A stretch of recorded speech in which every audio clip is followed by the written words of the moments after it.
ये हम शारदा में खड़े हैं और ये दरिया नीलम है और इसके अंदर जो टूरिस्ट हैं वो बोट्स वगैरह चला रहे हैं। एक बहुत ही खूबसूरत लोकेशन, बहुत खूबसूरत मंजर। आप नीलम को आएंगे तो नीलम के हर पोर्शन को आप इंजॉय करेंगे। अगर आप जागरान गए हैं नीलम वैली में, क्या बात है।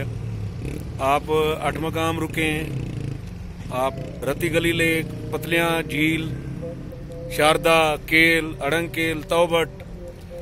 मुद्दा यह है कि 200 किलोमीटर की नीलम वैली और 200 किलोमीटर के अंदर हर शहर, हर चप्पा अपनी जगह पर खूबसूरती की मिसाल।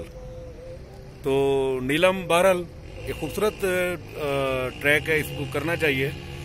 अगर आप आएंगे, आपको सिक्योर इलाका है, आपको यहाँ पर होटल भी आसानी से मिलते हैं, इकोनॉमिकल हैं, खाना भी आपको यहाँ पर बड़ा बेहतरीन और इकोनॉमिकल मिलता है।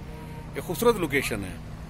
आप लोग नीलम को ज़रूर विज़िट करें। आप जब भी आएंगे, अगर आपने विज़िट नहीं किया तो आप इसको एंजॉय करेंगे। एक खूबसूरत जगह, होपफुली आपको पसंद आएगी। Thank you.